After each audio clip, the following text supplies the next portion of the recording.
ভাইজান এইসবের কি দরকার ছিল? আরে তুই কি কস? তুই আমার একটা মাত্র ছোট বোন, হ্যাঁ? তোর বাসায় আমি খালি এতই তারি।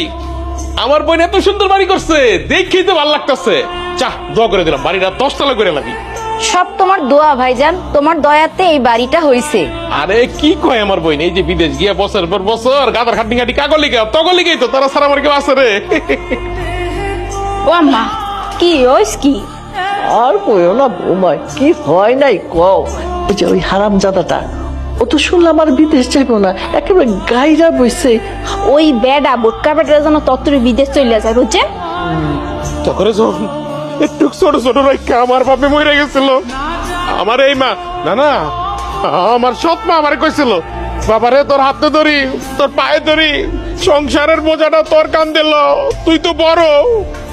ওই দিন থেকে তো আমি দাদা গাধা হয়ে গেছি রে। আমি মানুষের থেকে ধার দেনা কইরা সুদের উপরে টাকা লে এই বিদেশ গেছি। বিদেশ যাওয়ার লগে লগে তো আমার লেগে চাকরি লয়ে বয়ে থাকে নাই মানুষ।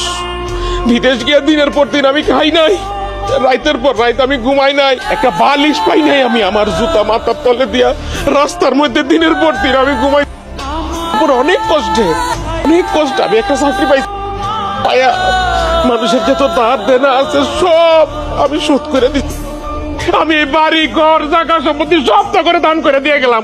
তোরা ভালো থাক, তোরা সুখে থাক, সব তো করে দিয়ে গেলাম। ওই আল্লাহ, আমার আল্লাহ আমার লেগে অবশ্যই কোনো না কোনো জায়গা অবশ্যই রাখছে।